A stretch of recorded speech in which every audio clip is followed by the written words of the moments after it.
സമുദായത്തെ സംസ്കരിക്കണം. അതിനെന്ത് വേണം? തഹൂറായ വെള്ളം കൊണ്ടല്ലാതെ. ഓ മനുഷ്യ, സ്വന്തം ശുദ്ധിയുള്ള വെള്ളം, മറ്റൊരുന്നിനെ ശുദ്ധിയാക്കാൻ കഴിയുന്ന വെള്ളം, ആ വെള്ളത്തിനാണ് തഹൂറായ വെള്ളം എന്ന് പറയുന്നത്. അറിയാമല്ലോ, വെള്ളത്തിന്റെ കൂട്ടത്തിലും 4 എണ്ണമുണ്ട്. നജസായ വെള്ളമുണ്ട്, മൂത്രം നജസാണ്, കള്ള് നജസാണ്, അങ്ങനെയുള്ള വെള്ളങ്ങളൊക്കെ നജസാണ്.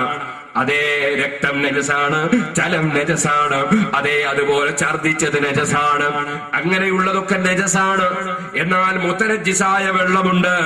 അറിയാമല്ലോ, ഒരു ബക്കറ്റ് വെള്ളം, ആ വെള്ളത്തിൽ നജസായ ഒരു തുണി കൊണ്ടുപോയി ആ വെള്ളത്തിൽ നമ്മൾ ഇട്ടാൽ ഉമ്മമാരെ, ആ ബക്കറ്റിലെ വെള്ളം മുഴുവനും മുതനജ്ജിസായി, നജസായി. എന്തേ കാരണം? ചുരുങ്ങിയ വെള്ളത്തിൽ നജസ് അങ്ങോട്ട് കൊണ്ടുപോയിട്ടാൽ ആ വെള്ളം മുഴുവനും നജസായി പോകും. അപ്പൊ പിന്നെ എന്ത് വേണം? ആ വെള്ളം ഒഴിച്ചു കളയണം, ആ ബക്കറ്റ് കഴുകണം. നിങ്ങളിപ്പോൾ കൊണ്ടുപോയിട്ട് തുണി വേറെ കഴുകണം. അപ്പൊ വെള്ളത്തിൽ, ചുരുങ്ങിയ വെള്ളത്തിൽ നജസുള്ള വസ്തു അങ്ങോട്ടിടാൻ പാടില്ല. അങ്ങനെ അങ്ങോട്ടിട്ടാൽ വെള്ളം നജസായി പോകും. അതേ സമയത്ത് പിന്നെ നജസുള്ള വസ്തു എങ്ങനെ കഴുകണം? ഉമ്മമാരെ ശ്രദ്ധിച്ചോ. അതേ കാലി ബക്കറ്റിൽ വസ്ത്രം ഇടുക, അതേ നജസുള്ള വസ്ത്രം കാലി ബക്കറ്റിൽ ഇടുക, ആ ബക്കറ്റിലേക്ക് വെള്ളം നിങ്ങൾ അങ്ങോട്ട് ഒഴിക്കുക. എന്നിട്ട് നിങ്ങൾ ആ വെള്ളം കൊണ്ട് കഴുകിയാൽ അത് വൃത്തിയാകും. പഴയ കാലത്ത് മസ്അലകൾ പറയുന്ന ധാരാളം വഅദ് നടന്നിരുന്നു. 30 ദിവസം, 60 ദിവസം, 90 ദിവസമൊക്കെ ധാരാളം മസ്അലകൾ പറയുന്ന വഅദ് നടന്നിരുന്നു. നമ്മളെ ഈ കാലഘട്ടത്തിൽ അതൊക്കെ പോയി. ഇപ്പൊ മസ്അലകൾ പറയുന്ന വഅദുകളില്ല. അതുകൊണ്ട് തന്നെ പലപ്പോഴും സ്ത്രീകൾക്ക് അവരുടെ മെൻസസിന്റെ മസ്അല അറിയില്ല, അവർക്ക് പലപ്പോഴും നിസ്കാരത്തിന്റെ മസ്അല അറിയില്ല, പലപ്പോഴും അവർക്കതാ ശുചീകരിക്കേണ്ടതിന്റെ മസ്അല അറിയില്ല.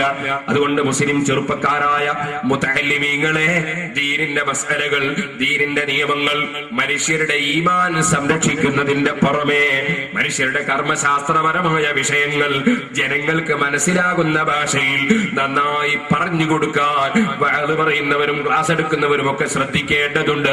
നമ്മുടെ ഭൗതികമായ വിഷയങ്ങളിലേക്ക് നമ്മുടെ കണ്ണ് നട്ട് നമ്മുടെ ശ്രദ്ധ തിരിഞ്ഞ് അല്ലാഹുവിന്റെ ദീനിന്റെ ഇൽമ് ജനങ്ങൾ അറിയുന്നത് തടസ്സപ്പെട്ടുകൂടാ. ഇവിടെ തന്നെ കുറെ ദിവസം ഇൽമ് പറയുന്ന സദസ്സ് ഒരുമിച്ച് കൂട്ടിയത് വലിയ അഭിനന്ദനാർഹമായ പരിപാടി തന്നെ. അല്ലാഹു നിങ്ങളുടെ നാട്ടിലും നമ്മുടെ സ്ഥാപനങ്ങൾക്കും നമ്മുടെ പ്രവർത്തകർക്കും ദീനിനെ സഹായിക്കുന്ന മുഴുവൻ ആളുകൾക്കും അല്ലാഹു ഖൈറും ബർക്കത്തും നൽകട്ടെ. ഞാൻ വളരെ ചുരുക്കി പറയാണ്, എല്ലാ വിഷയത്തിലും സീഡി ഉണ്ട്. നബി സല്ലല്ലാഹു അലൈഹി വസല്ലമയുടെ മദ്ഹ് മാത്രം ഞാൻ പ്രസംഗിച്ച സീഡി ഉണ്ട്. ഇന്നാഅത്വനാക്കൽ കൗസർ, ഒരൊറ്റ ആയത്ത് 2 ദിവസം, അതിന്റെ 20ഓളം വ്യാഖ്യാനങ്ങൾ, ഇമാം റാസി റളിയല്ലാഹു അൻഹു പറഞ്ഞ വ്യാഖ്യാനങ്ങൾ ഇപ്പോൾ റബീഉൽ അവ്വൽ മുമ്പിൽ വരികയാണ്. നബി സല്ലല്ലാഹു അലൈഹി വസല്ലം മാത്രം പറഞ്ഞ സീഡി ഉണ്ട്. ഔലിയാക്കളെ കറാമത്ത് മാത്രം പറഞ്ഞ സീഡി ഉണ്ട്. അതുപോലെ തിരിയട്ടെ മനസ്സുകൾ റബ്ബിലേക്ക്, അതിനെ പറ്റി മാത്രം പറഞ്ഞ സീഡി ഉണ്ട്. അതുപോലെ ഇഖ്ലാസിനാണ് ഫലം, അതിനെപ്പറ്റി തന്നെ പറഞ്ഞ പ്രസംഗമുണ്ട്. ഖണ്ഡന പ്രസംഗങ്ങൾ, നാദാപുരത്തെ അവസാനത്തെ 8ാം ഖണ്ഡനം എല്ലാവരും കേട്ടുനോക്കണം. ആ പ്രസംഗം സുന്നത്ത് ജമാഅത്തിന്റെ അടിസ്ഥാനം വിവരിക്കുന്ന പ്രസംഗമാണ്. അതിന്റെ സീഡി ഉണ്ട്. വേറെയും ആയിരക്കണക്കിന് സീഡി ഉണ്ട്, വാങ്ങി കേൾക്കാം. ഞാൻ ഇപ്പോൾ ഇതിലേക്കൊന്നും കടക്കുന്നില്ല. പറഞ്ഞു വന്നത് മുതനജ്ജിസായ വെള്ളം. മുതനജ്ജിസായ വെള്ളം ഏതാണ്? ഞാൻ പറഞ്ഞല്ലോ, നജസുള്ള വസ്തു ചുരുങ്ങിയ വെള്ളത്തിലേക്ക് അങ്ങോട്ട് കൊണ്ടുപോയിട്ടാൽ ആ വെള്ളം നജസായി പോയി. ആ വെള്ളത്തിന് മുതനജ്ജിസ് എന്ന് പറയും. ആ മുതനജ്ജിസായ വെള്ളം കൊണ്ടും അതുപോലെ തന്നെ നജസായ വെള്ളം കൊണ്ടും മൂത്രം പോലെയുള്ള വെള്ളം കൊണ്ടും ഒന്നും കഴുകി വൃത്തിയാക്കാൻ പറ്റൂല. ഇതുപോലെ മനുഷ്യ, മനസ്സിന്റെ ഉള്ളിൽ കിബിറ് നിറഞ്ഞവൻ, മനസ്സിന്റെ ഉള്ളിൽ അസൂയ നിറഞ്ഞവൻ, മനസ്സിന്റെ ഉള്ളിൽ അഹങ്കാരം നിറഞ്ഞവൻ, മനസ്സിന്റെ ഉള്ളിൽ ദുഷിച്ച ചിന്തയുള്ളവൻ, മുസ്ലിം സമുദായത്തിന്റെ നന്മക്ക് പകരം, മുസ്ലിം ഉമ്മത്തിന്റെ വിജയത്തിന് പകരം, രാഷ്ട്രത്തിന്റെ പുരോഗതിക്ക് പകരം, രാജ്യത്തിന്റെ നന്മക്ക് പകരം, മനുഷ്യ സമുദായത്തിന്റെ നന്മക്ക് പകരം മുഹമ്മദ് നബി സല്ലല്ലാഹു അലൈഹി വസല്ലമ തങ്ങളുടെ ഉമ്മത്തുകളെല്ലാം വിജയിച്ച് കാണണം, എല്ലാവരും രക്ഷപ്പെടണം. അതെന്റെ പാർട്ടിയിൽപ്പെട്ടവനാകട്ടെ, പാർട്ടിയിൽ പെടാത്തവനാകട്ടെ, എന്റെ സംഘടനയിൽപ്പെട്ട പെട്ടവനാകട്ടെ, എന്റെ സംഘടനയിൽ പെടാത്തവനാകട്ടെ, ഏത് പാർട്ടിയിൽപ്പെട്ടവനാകട്ടെ, മുസ്ലിം സമുദായത്തിലുള്ള ഓരോ അംഗങ്ങളും വിജയിച്ചു കാണണം. എല്ലാവരും രക്ഷപ്പെടണം. എല്ലാവർക്കും ഈമാൻ സലാമത്താകണം. എല്ലാവർക്കും ആഖിറം രക്ഷപ്പെടണം. ഒരുപക്ഷെ ഞാൻ തെറ്റിദ്ധരിച്ചു പോയവരുണ്ടാകാം, ഒരുപക്ഷെ എന്നെ തെറ്റിദ്ധരിച്ചവരും ഉണ്ടാകാം. അതെന്റെ മനസ്സിന്റെ മോശമാകാം, അവന്റെ മനസ്സിന്റെ മോശമാകാം. അത് അല്ലാഹു നന്നാക്കി തന്നാൽ വളരെ നല്ലത്. ഈ നിലയ്ക്ക് വിശാലമായ ചിന്തയോടുകൂടി, ആരോടും വൈരാഗ്യമില്ലാതെ, ആരോടും വിദ്വേഷമില്ലാതെ, ആരോടും പകയില്ലാതെ, ആരോടും വെറുപ്പില്ലാതെ, അല്പവും അഹങ്കാരമില്ലാതെ, ഞാനൊരു നല്ലവനാണെന്ന ചിന്തയില്ലാതെ, മറ്റുള്ളവരെ നിസ്സാരപ്പെടുത്താതെ, വേറെ ആരെയും ഗീബത്തും നമീമത്തും ഫിത്നയും ഫസാദും പറയാതെ, കള്ളം പറയാതെ, അനാവശ്യം സംസാരിക്കാതെ, മനുഷ്യന്റെ മനസ്സ് ക്ലിയറാക്കി വരിച്ചവനാരോ ആ മനസ്സ് ക്ലിയറായ മനുഷ്യന്റെ പ്രവർത്തനം കൊണ്ടാണ് മറ്റുള്ളവരെ മനസ്സ് ക്ലിയറാവുക. അതാണ് സുഹൃത്തെ, നജസായ വെള്ളം കൊണ്ട് കഴുകി വൃത്തിയാക്കാൻ കഴിയൂല, മുതനജിസായ വെള്ളം കൊണ്ട് കഴുകി വൃത്തിയാക്കാൻ കഴിയൂല. എന്നാൽ പിന്നെ മറ്റൊരു വെള്ളമാണ് താഹിറായ വെള്ളം. ഇളനീർ വെള്ളം, കഞ്ഞിവെള്ളം, ചായവെള്ളം, അത് താഹിറായ വെള്ളമാണ്. സ്വന്തം അത് ശുദ്ധിയുള്ളതാണ്, അതുകൊണ്ട് അത് കുടിക്കാം, അത് നമുക്ക് കുടിക്കാം. പക്ഷേ ചായവെള്ളം കൊണ്ടോ ഇളനീർ വെള്ളം കൊണ്ടോ ഒരു വസ്തു കഴുകി വൃത്തിയാക്കാനാകൂല. എന്ത് തൊഹൂറല്ല. തൊഹൂറായ വെള്ളം എന്ന് പറയുന്നത് എന്തിനാണ്? സ്വന്തം ശുദ്ധിയുള്ളതിന്റെ പുറമെ മറ്റൊന്നിനെ ശുദ്ധിയാക്കാൻ കഴിയുന്നതാണ്. സ്വന്തം ശുദ്ധി വേണം, മറ്റൊന്നിനെ ശുദ്ധിയാക്കാൻ കഴിയണം. അതുപോലെ മനുഷ്യനെ ആത്മീയമായി കഴുകി വൃത്തിയാക്കാൻ, സംസ്കരിച്ചെടുക്കാൻ, അതേ സംസ്കരിക്കുന്ന മനുഷ്യൻ തഹൂറായ വെള്ളം പോലെ സ്വന്തം ശുദ്ധിയുള്ളവനാകണം. അതിന്റെ പുറമെ ശുദ്ധിയാക്കാനുള്ള കഴിവ് അറിവിലൂടെ അവൻ നേടിയെടുക്കണം. അങ്ങനെ അറിവുള്ളവനാകണം, സ്വന്തം ശുദ്ധിയുള്ളതാകണം, മറ്റുള്ളതിനെ ശുദ്ധിയാക്കാൻ കഴിയുന്നതാകണം, തഹൂറായ വെള്ളത്തിന്റെ സ്ഥാനത്ത് നിൽക്കണം. അങ്ങനെയുള്ള മനുഷ്യർക്കാണ് മറ്റുള്ളവരെ സംസ്കരിക്കാൻ കഴിയുക. അങ്ങനെയുള്ള മഹാന്മാരാണ് സുഹൃത്തുക്കളെ നമ്മുടെ മുൻഗാമികളായ സാലിഹീകൾ. അറിയാമല്ലോ, വേദം വിളമ്പി പറവാൻ മടിച്ചാരെ വേദാംബരവർ വായിൽ തുപ്പിക്കൊടുത്തോവർ. മഹാനായ ഗൗസുൽ ആദം മുഹീദ്ദീൻ അബ്ദുൽ ഖാദിർ ജീലാനി ഖദ്ദസല്ലാഹു സിർറഹുൽ അസീസ് വനഫഅന അല്ലാഹു ബിഹി ഫിദ്ദാറൈൻ. മഹാനായ അബ്ദുൽ ഖാദിർ ജീലാനി ഖദ്ദസല്ലാഹു സിർറഹുൽ അസീസ് വഅദ് പറയുന്ന മഹാനായിരുന്നു. അവിടുത്തെ വഅദ് കൊണ്ട് ധാരാളം ആളുകൾ നന്നാകാറുണ്ടായിരുന്നു. പക്ഷേ സുഹൃത്തുക്കളെ, ആ വഅദ് പറയുന്ന സമയത്തും അവിടുത്തെ ജീവിത ശൈലി എന്താണ്? അവിടുത്തെ ജീവിത ശൈലി സുബ്ഹാനല്ലാഹ്, കുട്ടിക്കാലം മുതലേ വല്ലാത്ത ആത്മീയമായ പവറാണ്. അറിയാമല്ലോ നിങ്ങൾക്ക്. അതേ, മഹാനായ ഗൗസുൽ ആദം തങ്ങൾ മുല കുടിച്ചുകൊണ്ടിരിക്കുന്ന കാലം, അതേ മുതലായ റമളാനിൽ മുലനെ കുടിക്കും നാൾ 30 നാളിലും മുലനെ തോടാതോവർ. 30 ദിവസവും റമളാനിലും മാന്റെ മുല കുടിച്ചിട്ടില്ല. അതൊരു സാധാരണ പവറല്ല, അതൊരു അസാധാരണമായ പവറാണ്. മഹാന്മാരായ ഔലിയാക്കളെ കൂട്ടത്തിൽ ബാപ്പയുടെ മുതുകിൽ നിന്ന് പുറത്തു വരുമ്പോൾ തന്നെ ഔലിയാക്കളെ നേതാക്കന്മാരായി വരുന്ന ചില ആളുകളുണ്ട്. അതാണ് ബാബ മുതുകിന്ന് ഖുതുബായി വന്നവർ. ബാപ്പാന്റെ മുതുകിന്ന് വന്നത് തന്നെ ഖുതുബായിട്ടാണ്. അതുകൊണ്ട് തന്നെ പരിശുദ്ധ റമളാനിലെ പകല് മുല കുടിക്കാൻ കുട്ടിയായിരുന്ന സമയത്ത് മുഹീദ്ദീൻ ശൈഖ് റളിയല്ലാഹു തയ്യാറായില്ല. ജീവിതം വളർന്നതിനേക്കാൾ അത്ഭുതകരമാണ്. കണ്ടില്ലേ നിങ്ങൾ, ഓ സഹോദരന്മാരെ, അവിടുന്ന് നലവേറും ഈശാത്തോളുതോരോളുവാലെ 40 നൂറ്റാണ്ടോളം സുബ്ഹി തോളുതോവർ. ഇശാ നിസ്കരിച്ച വുളു സുബ്ഹിന്റെ സമയത്തും ബാക്കിയുണ്ട്. രണ്ടാമതൊരു വുളു എടുത്തിട്ടുണ്ട് സുബ്ഹി നിസ്കരിക്കാൻ. കാരണം തജ്ദീദുൽ വുളു സുന്നത്താണെന്നൊരു മസ്അലയുണ്ട്. അതായത് വുളു ഉള്ള ഒരാൾ ആ വുളു കൊണ്ടൊരു ഫർദ് നിസ്കാരം നിർവഹിച്ചാൽ തന്നെ മറ്റൊരു ഫർദ് നിസ്കരിക്കാൻ വേണ്ടി വീണ്ടും വുളു എടുക്കൽ സുന്നത്തുണ്ട്. ആ സുന്നത്തിന് വേണ്ടി തജ്ദീദിൽ വുളു ചെയ്യാറുണ്ടെങ്കിലും ആദ്യത്തെ വുളു സ്റ്റോക്കുണ്ട്. ജീവിതത്തിൽ പരമാവധി വുളു കീപ്പ് ചെയ്തുകൊണ്ട് ജീവിച്ചു. സുബ്ഹാനല്ലാഹ്, അവിടുത്തെ ജീവിതത്തിന്റെ ശൈലിയാണ്. 40 വട്ടം ജനാബത്തുണ്ടായാരെ 40 വട്ടം കുളിച്ചോവർ. അറിയാമല്ലോ മുതഅല്ലിമീങ്ങളെ, മഹാനായ നബിയുല്ലാഹി സുലൈമാൻ അലൈഹിസ്സലാത്തു വസ്സലാം ഒരു ദിവസം അങ്ങ് സത്യം ചെയ്തു, എനിക്ക് 99 ഭാര്യമാരുണ്ട്. സുലൈമാൻ നബി അലൈഹിസ്സലാമിന് 99 ഭാര്യമാരുണ്ടായിരുന്നു, അല്ലെങ്കിൽ 100 ഭാര്യമാരുണ്ടായിരുന്നു. ഭാരതകൾ സത്യം ചെയ്തു, ഇന്നത്തെ രാത്രിയിൽ ഞാൻ 99 ഭാര്യമാരെയും സന്ദർശിക്കും. 99 ഭാര്യമാരുമായി ഞാൻ ലൈംഗികമായി ബന്ധപ്പെടും. ഓരോ ഭാര്യമാരും നല്ല കുതിരപ്പടയാളികളായി പരിശുദ്ധ ദീനുൽ ഇസ്ലാമിന് വേണ്ടി പ്രവർത്തിക്കുന്ന ആവേശമുള്ള ചെറുപ്പക്കാരെ പ്രസവിക്കണം. അതിനുവേണ്ടി ഞാൻ ഇന്ന് 99 ഭാര്യമാരെ സമീപിക്കും. സുലൈമാൻ നബി അലൈഹിസ്സലാം ആവേശത്തോടെ പറഞ്ഞ സത്യമാണ്. സുബ്ഹാനല്ലാഹ്, എന്തിനാണ് ഇങ്ങനെ പറഞ്ഞത്? ഇങ്ങനെ പറഞ്ഞത് സുഹൃത്തുക്കളെ, പരിശുദ്ധ ദീനുൽ ഇസ്ലാമിന് വേണ്ടി അഹോരാത്രം പരിശ്രമിക്കുന്ന കുറെ സന്താനം എനിക്കുണ്ടാകണമെന്ന ദീനിനോടുള്ള അങ്ങേറ്റത്ത് കൂറുകൊണ്ട് പ്രഖ്യാപിച്ച പ്രഖ്യാപനമാണ്. ഓ ഉമ്മമാരെ ശരിക്ക് പഠിച്ചോ, ഓ ചെറുപ്പക്കാരെ ശരിക്ക് ഗ്രഹിച്ചോ. ഇന്നലെ എന്നെ ഒരു ചെറുപ്പക്കാരൻ വിളിച്ചിട്ട് അദ്ദേഹം ചോദിക്കുന്നത് എന്താണ്? എനിക്ക് 2-3 മക്കളുണ്ട്, 3-4 മക്കളുണ്ട്. ഇപ്പോൾ എന്റെ ഭാര്യ ഗർഭിണിയാണ്. കഴിഞ്ഞ പ്രസവം ഓപ്പറേഷനാണ്. ഈ പ്രാവശ്യവും ഓപ്പറേഷൻ വേണ്ടി വരുമെന്ന് ഡോക്ടർമാര് പറയുന്നു. എന്റെ ബന്ധുക്കൾ പലരും പറയുന്നു, ഡോക്ടർമാര് പറയുന്നുണ്ട് പ്രസവം നിർത്തണമെന്ന്. അങ്ങനെ നിർത്താമോ ഉസ്താദേ എന്നാ ചോദിക്കുന്നത്. എനിക്ക് വലിയ സന്തോഷം തോന്നി. ഇത്തരത്തിൽ ചോദിച്ച് പഠിക്കുന്ന ചെറുപ്പക്കാരുണ്ടല്ലോ, ആഖിറം ചിന്തിച്ച് ജീവിക്കുന്നവരുണ്ടല്ലോ. ഞാൻ അദ്ദേഹത്തോട് പറഞ്ഞു, ഡോക്ടർമാർ നിർബന്ധമായും നിർത്തൽ അനിവാര്യമാണെന്ന്.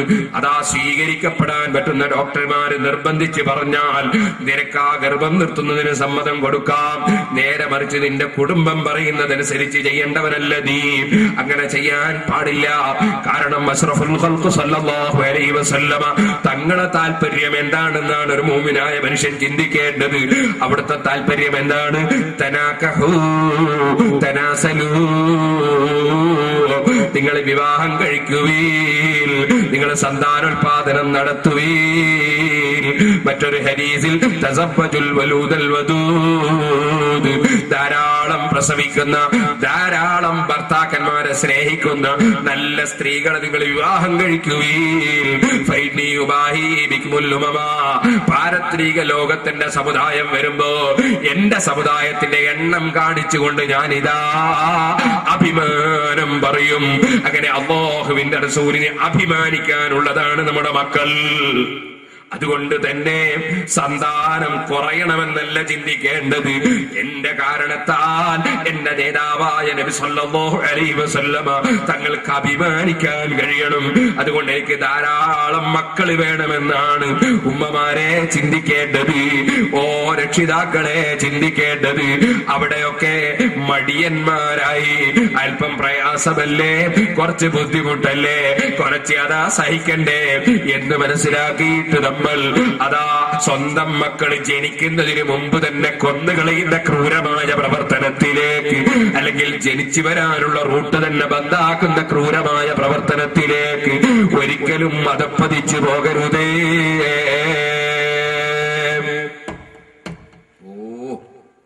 എല്ലാവർക്കും പറയാനുള്ള എന്താ? സന്താനം 1-2 മതി, മക്കൾ 1-2 മതി. വയലാൻ കഴിയൂലാണ്, ബുദ്ധിമുട്ടാൻ കഴിയൂലാണ്.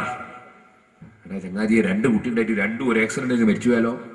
അപ്പൊ നല്ല വലിച്ചാവും. പിന്നെ തീരെ കുട്ടിയില്ല, നിന്റെ മനസ്സിന്റെ വേദന തീരുവോ? നേരെ മറിച്ച് 2 കുട്ടി ആദ്യം അള്ളാഹ് തന്നിട്ടുള്ളെങ്കിൽ അത് അള്ളാഹ് തന്നു, അള്ളാഹ് തിരിച്ചെടുത്തു, അത്രയേ ഉള്ളൂ. ഇത് നീ തന്നെ ബന്ധാക്കിയല്ലേ, നീ കൊന്നതല്ലേ, ജനിക്കുന്ന കുട്ടിയെ കൊന്നതല്ലേ, എന്നോട് ആരാണ് ഇതിന് പറഞ്ഞത്? ചോദിക്കട്ടെ, നീ ലോകത്തേക്ക് ജനിച്ചു വീഴുമ്പോൾ നിന്റെ റൂട്ടാരും ബന്ധാക്കിയിട്ടില്ല, അതുകൊണ്ടല്ലേ നീ ജനിച്ചത്. ഇപ്പൊ നീ ചിന്തിക്കാണ് ഇനി വരുന്ന റൂട്ട് ബന്ധാക്കണം. നീ എത്ര വലിയ അക്രമിയാണ് മനുഷ്യ, എത്ര വലിയ അക്രമിയാണ്. നീ ഇങ്ങനെ വരുമ്പോ ആ റൂട്ടാരും ബന്ധാക്കിയിട്ടില്ല, അതുകൊണ്ടല്ലേ നീ വന്നത്. ഇനി ആരും വരാൻ പാടില്ല എന്ന് തീരുമാനിക്കുന്ന എന്നെ പോലെ അക്രമി ആരാണ്? ഇനി ഞാൻ ചോദിക്കട്ടെ, ശാസ്ത്രീയമായി വളരെ വളർന്നൊരു കാലമല്ലേ ഇത്? അതെ, എന്തിനാണ് ഈ മനുഷ്യ ജന്മത്തെ ഇല്ലാതെയാക്കുന്നത്? എന്തിനാണ് ഇല്ലാതെയാക്കുന്നത്? സുബ്ഹാനല്ലാഹ്. ആളുകൾ കൂടി ഞെരിക്കം പിടിക്കും ഉസ്താദേ. അങ്ങനെ എന്നാ നിങ്ങൾ പ്രായമുള്ള ആളുകളോട് ചോദിക്കുക. ഇപ്പൊ മനുഷ്യന്മാർ കുറെ കൂടുതലല്ലേ ചെയ്ത്, അവരെ ചെറുപ്പത്തിൽ അത്ര മനുഷ്യന്മാരില്ലല്ലോ. ഇപ്പൊ ഞെരുക്കം കൂടിയതോ അല്ലെങ്കിൽ ഞെരുക്കം കുറഞ്ഞതോ? എന്റെ ചെറുപ്പത്തിലൊക്കെ ഞാൻ നേരിൽ കണ്ടതില്ലേ സാമ്പത്തികമായ ഞെരുക്കം. എത്രത്തോളം? ഒരു കല്യാണ വീട്ടിൽ ചെന്നാൽ ഇന്നത്തതുപോലെ 100 കൂട്ടം വിഭവങ്ങളൊന്നും ഇല്ലട്ടോ. ആകെ ഒരു നെയ്ച്ചോറും കുറച്ച് ഇറച്ചിയാണ് ഒരു കല്യാണത്തിന് ഉണ്ടാവുക. ആ നെയ്ച്ചോറും ഇറച്ചിയും കൊണ്ടുവന്ന് വെച്ചാൽ തന്നെ അവിടെ പ്ലേറ്റ് എന്ന് പറയുന്നത് ആഹ്റസമാന്റെ പ്ലേറ്റ് അല്ല. ഇപ്പത്തെ ആഹ്റസമാന്റെ പ്ലേറ്റ് ഫാൻ ഇടുമ്പോ പറന്നു വന്ന പ്ലേറ്റാ. അങ്ങനത്തെ ആഹ്റസമാന്റെ പ്ലേറ്റും ഗ്ലാസ്സും ഒന്നും അന്നില്ല. അന്നത്തത് മര്യാദക്കുള്ള പ്ലേറ്റാ, മര്യാദക്കുള്ള ഗ്ലാസ്സാ. ഇപ്പോഴുള്ള ഗ്ലാസ് എന്ന് പറഞ്ഞാൽ വെള്ളം അതിൽ ഒഴിച്ചാൽ തന്നെ തൊടുമ്പോ അങ്ങോട്ട് ഞെങ്ങിപ്പോയി. സുബ്ഹാനല്ലാഹ്. കുറെ മടിയിൽ മറിഞ്ഞ്, കുറെ താടിമേൽ മറിഞ്ഞ്, അങ്ങനത്തെ ഗ്ലാസ് അല്ല കോപ്പ. പിന്നെ പ്ലേറ്റ് തന്നെ എല്ലാ അനാരോഗ്യവും വലിച്ചു കൊണ്ടുവരാനുള്ള എല്ലാ സാധനവും ചേർത്തുണ്ടാക്കിയ സാധനം. സുബ്ഹാനല്ലാഹ്. കഴുകാനും കൂടി പറ്റൂല, കഴുകിയാ പിന്നെ കടലാസായില്ലേ, പിന്നെ അതിനേക്കാണ് കച്ചറിയായി. ഒരു വൃത്തിയില്ലാത്ത പ്ലേറ്റ് അല്ല ഇപ്പോഴത്തെ പ്ലേറ്റ്. അതല്ലേ പരിഷ്കാരം. പരിഷ്കാരത്തിന്റെ ഗുണം അങ്ങനെയാണല്ലോ. എല്ലാം പരിഷ്കാരത്തിന്റെ ഒക്കെ ഗുണം അങ്ങനെയാണല്ലോ. സുബ്ഹാനല്ലാഹ്. ഇരിക്കട്ടെ, ഞാൻ പറഞ്ഞു വന്നത് അങ്ങനത്തെ പ്ലേറ്റ് അല്ല പഴയ കാലത്ത് പ്ലേറ്റ് കഴുകിയെടുക്കുന്ന പ്ലേറ്റാണ്. ആ കഴുകിയെടുക്കുന്ന പ്ലേറ്റ് കല്യാണ വീട്ടിൽ, എന്റെ നാട്ടിലൊക്കെ ഞാൻ കണ്ടതാ. കല്യാണ വീട്ടിൽ ഭക്ഷണം കഴിച്ചിട്ട് അവശിഷ്ടങ്ങളുള്ള പ്ലേറ്റ്, അത് കഴുകാൻ വേണ്ടി തന്നെ ക്ഷണിക്കപ്പെടാത്ത കുറെ സാധുക്കൾ വരികയാണ്. ആ സാധുക്കൾ ആ പ്ലേറ്റിലുള്ള ഭക്ഷണം അവർ തട്ടിയിട്ട് ഒരു ചെമ്പില് ഒരു കുടുക്കയില് സമാഹരിച്ചിട്ട് അവരെ കുടുംബത്തിൽ ഭക്ഷിക്കാൻ വേണ്ടി കൊണ്ടുപോവുകയാണ്. ഇത് ഞാൻ എന്റെ കണ്ണുകൊണ്ട് പല സ്ഥലത്തുനിന്നും കണ്ടതാണ് പഴയ കാലത്ത്. ഞാൻ ചോദിക്കട്ടെ, ഇന്ന് അങ്ങനത്തെ എന്തെങ്കിലും ഒരു സാമ്പത്തിക പ്രതിസന്ധി ലോകത്തുണ്ടോ? അതേസമയത്ത് ജനങ്ങൾ എത്ര കൂടി? എന്റെ ബാപ്പാക്ക് 4 മക്കളാണ്. ഇപ്പൊ ഞങ്ങൾക്ക് എല്ലാവർക്കും കൂടി മക്കൾ എത്രയാണെന്ന് എണ്ണയിപ്പം പറഞ്ഞാൽ നിങ്ങൾ ആരെങ്കിലും കണ്ണുവെച്ചെങ്കിലും അതുകൊണ്ട് പറയൂല. അപ്പൊ ഞാൻ പറയും നിങ്ങളാരും കണ്ണുക്കും അർത്ഥം. ഞാൻ തമാശ പറഞ്ഞു കേട്ടോ. അപ്പൊ ഞാൻ പറഞ്ഞതിന് അർത്ഥം ഇപ്പൊ എത്ര ആളുണ്ട്? ബാപ്പ മാത്രമേ മരിച്ചിട്ടുള്ളൂ. അതേ സമയത്ത് ഇപ്പൊ ഞങ്ങൾ എത്ര ആളുണ്ട്? എത്രയോ ഡസൻ കണക്കിന് ആളുണ്ട് ഇപ്പോ. അപ്പോ ഞെരുക്കം ഉണ്ടാവുക ചെയ്തത് അല്ല, ഇപ്പൊ ഞെരുക്കം പോവുക ചെയ്തത്. അപ്പൊ ആള് വർദ്ധിച്ചത് കൊണ്ട് ഞെരുക്കം വരും എന്നത് ലോകത്ത് അല്പം പോലും ചിന്തയില്ലാത്ത മനുഷ്യന്റെ വളരെ ഉടുസായ സങ്കുചിതമായ മനസ്ഥിതിയാണ്. മറ്റൊന്ന് ഞാൻ പറയട്ടെ, നമ്മുടെ രാജ്യം പുരോഗമിക്കണമെങ്കിൽ എന്താ വേണ്ടത്? നല്ല സമർത്ഥന്മാരായ ശാസ്ത്രജ്ഞന്മാർ വേണം. അതുപോലെ തന്നെ സമർത്ഥരായ യോഗ്യരായ രാജ്യത്തെ നയിക്കാൻ പറ്റുന്ന ആളുകൾ വേണം. ഇനി നമ്മളെന്താ ചെയ്യാൻ പോകുന്നത്? നമ്മൾ പ്രസവിക്കുന്ന കുട്ടീനൊക്കെ ബന്ധാക്കാൻ പോവുക. നിങ്ങളത് ആലോചിച്ച് നോക്ക്, നമ്മുടെ നാടെങ്ങനെ പുരോഗമിക്കുക? കാരണം ഇവര് ബന്ധാക്കിയിട്ട് ആളുകളൊക്കെ കുടുങ്ങിപ്പോയിട്ടുണ്ടെങ്കിൽ ഏതൊക്കെ മഹാന്മാരായിരിക്കും ഓരോ റൂട്ടിലും ബന്ധായി പോയത്? ഈ പ്രസവിക്കുന്ന റൂട്ടല്ലേ ബന്ധാക്കുന്നത്. അപ്പൊ ഒരമ്മ അല്ലെങ്കിൽ ഒരു ഉമ്മ പ്രസവിക്കുന്ന കുട്ടി ചിലപ്പോ നമ്മുടെ രാജ്യമൊട്ടാകെ, ലോകമൊട്ടാകെ ഏറ്റവും പ്രശസ്തമായ ഏറ്റവും ഉന്നതമായ രാജ്യമായി ഈ രാജ്യത്തെ വളർത്തിയെടുക്കേണ്ടവരൊക്കെ ഈ കുടുംബാസൂത്രണക്കാരെ പരിപാടി കൊണ്ട് ബന്ധായി പോയിട്ട് അവിടെ ബ്ലോക്കായിട്ട് പോയിട്ടുണ്ടാവൂലേ? അങ്ങനെ ബ്ലോക്ക് ആവുമെങ്കിൽ ഓ മനുഷ്യ, ചിന്തയില്ലാത്ത ബുദ്ധിയില്ലാത്ത ഏർപ്പാടിന് പോകരുത്. മറിച്ച് അതാ നബി സല്ലല്ലാഹു അലൈഹി വസല്ലം തങ്ങളുടെ വാക്ക്, തനാകഹൂ തനാസലൂ, നിങ്ങൾ ധാരാളം വിവാഹം കഴിക്കുക, സന്താനോൽപാദനം നടത്തുക. ഫഇന്നീ ഉബാഹി ബികുമുൽ ഉമം, നിങ്ങളെ കൊണ്ട് ഞാനിതാ മറ്റ് സമുദായത്തിന്റെ മുമ്പിൽ അഭിമാനം പറയുന്നതാണ്. അപ്പൊ ധാരാളം മക്കളുണ്ടായാൽ ഉമ്മമാരെ ശരിക്കും മനസ്സിലാക്കൂ. ഞാൻ ഇപ്പോഴതിലേക്ക് കടക്കുന്നില്ല. കുറ്റ്യാടിയിൽ വെച്ച് 5 ദിവസം വിവാഹം ജീവിതവും നിയമങ്ങളും എന്ന വിഷയം ഞാൻ കഴിഞ്ഞ 2 ആഴ്ച മുമ്പ് പ്രസംഗിച്ചിട്ടുണ്ട്. അതിന്റെ CD ഇറങ്ങിയിട്ടില്ല. ഇറങ്ങുമ്പോൾ എല്ലാവരും കേട്ടോളൂ. ഇൻഷാ അല്ലാഹ് അതിന്റെ തുടരെ പിന്നെയും പ്രസംഗിക്കാനുണ്ട്. ഇപ്പോൾ ഞാൻ അവിടെ ഓർമ്മപ്പെടുത്തുകയാണ്. ആ വിവാഹത്തിന്റെ ഏറ്റവും മർമ്മപ്രധാനമായ ലക്ഷ്യം അത് സന്താനമുണ്ടാകലാണ്. സന്താനമുണ്ടാകുന്നതിനാലുള്ള ഗുണമെന്താണ് ഉമ്മമാരെ? പറയട്ടെ, നിങ്ങൾക്കൊരു 10 മക്കളുണ്ടെങ്കിൽ ആ 10 മക്കളും നിസ്കരിക്കുമ്പോൾ പ്രസവിച്ച ഉമ്മാക്ക് പ്രതിഫലം കിട്ടുന്നു, അവർ ജുമഅക്ക് പോകുമ്പോൾ പ്രതിഫലം കിട്ടുന്നു. അതുപോലെ തന്നെ ആ 10 മക്കൾ ധർമ്മം ചെയ്യുമ്പോൾ ഉമ്മാക്കും ഉപ്പാക്കും പ്രതിഫലം കിട്ടുന്നു. ആ മക്കൾ ഹജ്ജിന് പോകുമ്പോൾ ബാപ്പാക്കും ഉമ്മാക്കും പ്രതിഫലം കിട്ടുന്നു. ആകയാൽ മക്കൾ ഏത് നല്ല കാര്യം ചെയ്യുന്നുണ്ടോ അതിനൊക്കെ ബാപ്പാക്കും ഉമ്മാക്കും പ്രതിഫലമുണ്ട് കേട്ടോ, ഉപ്പാപ്പാക്ക് പ്രതിഫലമുണ്ട് കേട്ടോ. ഇനി അവരെ പേരിൽ തന്നെ ഇവനൊരു യാസീനോദിയാലോ, അവരെ പേരിൽ തന്നെ ധർമ്മം ചെയ്താലോ, അവരെ പേരിൽ ലാ ഇലാഹ ഇല്ലല്ലാഹ് ചൊല്ലിയാലോ അതുകൊണ്ട് എത്രയോ ഫലങ്ങളും ഗുണങ്ങളും വേറെ കിട്ടുന്നു. അവരെ പേരിൽ ചെയ്തിട്ടില്ലെങ്കിൽ തന്നെ ബാപ്പക്കും ഉമ്മക്കും മക്കൾ ചെയ്യുന്ന എല്ലാ സൽക്കർമ്മത്തിന്റെ ഗുണങ്ങളും ഫലങ്ങളും അവർക്ക് ലഭിക്കും. അതിന്റെ പേരിൽ പ്രതിഫലം ലഭിക്കും. കാരണം ബാപ്പയും ഉമ്മയും മക്കളുടെ സൽക്കർമ്മത്തിന് നിമിത്തമാണല്ലോ.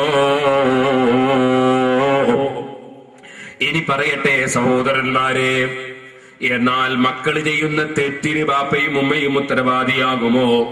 ബാപ്പയും ഉമ്മയും മക്കളെ ശരിക്ക് പഠിപ്പിക്കാത്തതിന്റെ പേരിലാണ് തെറ്റ് വന്നതെങ്കിൽ 7ാമത്തെ വയസ്സിൽ കുട്ടികളെ നിസ്കരിപ്പിച്ച് ശീലിപ്പിക്കാൻ നബി സല്ലല്ലാഹു അലൈഹി വസല്ലം പറഞ്ഞിട്ടുണ്ട്. 7ാമത്തെ വയസ്സിൽ ഉമ്മമാരെ 7 വയസ്സുള്ള കുട്ടിയെ സുബഹിന്റെ സമയത്ത് സുബഹിക്ക് വിളിക്കണം. 7 വയസ്സുള്ള കുട്ടി മുതൽക്ക് നിസ്കാരം ശീലിപ്പിക്കണം. 10 വയസ്സ് വരെ അവരെ അടിക്കാൻ പാടില്ല. നിസ്കരിച്ചില്ലെങ്കിൽ കണ്ണു വീഴ്ചിട്ടുമൊക്കെ പേടിപ്പിക്കണം. അങ്ങനെ നിസ്കരിപ്പിച്ച് 10 വയസ്സായിട്ട് നിസ്കരിക്കുന്നില്ലെങ്കിൽ പരിക്ക് പറ്റാത്ത വിധത്തിൽ അടിച്ചിട്ടെങ്കിലും നിസ്കരിപ്പിക്കണം. ആകയാൽ കുട്ടികൾക്ക് നല്ല ശീലം വളർത്തണം. ദുഷിച്ച ശീലം കുട്ടികൾക്ക് വളർത്തരുത്. ഉമ്മമാരെ വലത്തെ കൈകൊണ്ട് ഭക്ഷണം കഴിപ്പിച്ച് ശീലിപ്പിക്കണം. ഇടത്തെ കൈകൊണ്ട് ഭക്ഷണം തൊടുന്ന സ്വഭാവം ഉണ്ടാകരുത്. വലത്തെ കാലിനാദ്യത്തെ ചെരുപ്പ് ധരിപ്പിച്ച് ശീലിപ്പിക്കണം. അതേ ഷർട്ടും തുണിയും ഇടുമ്പോൾ വലത്തെ ഭാഗം ആദ്യം ധരിപ്പിച്ച് ശീലിപ്പിക്കണം. അഷ്റഫുൽ ഖൽഖ് സല്ലല്ലാഹു അലൈഹി വസല്ലം തങ്ങളുടെ പേര് കേൾക്കുമ്പോ സ്വലാത്ത് ചൊല്ലി കുട്ടികളെ ശീലിപ്പിക്കണം. അല്ലാഹുവിന്റെ പേര് പറഞ്ഞുകൊണ്ടേയിരിക്കണം. ദിക്റുകൾ ചൊല്ലി കുട്ടികളെ ശീലിപ്പിക്കണം. നിസ്കാരത്തിൽ തലമറച്ച് കുട്ടികളെ ശീലിപ്പിക്കണം. അതുപോലെ തന്നെ തിരിയാണിയുടെ ചുവടെ തുണി താഴ്ന്നാൽ അത് കയറ്റി ഉടുപ്പിച്ചുകൊണ്ട് പുരുഷന്മാരായ ആൺമക്കളെ ശീലിപ്പിക്കണം.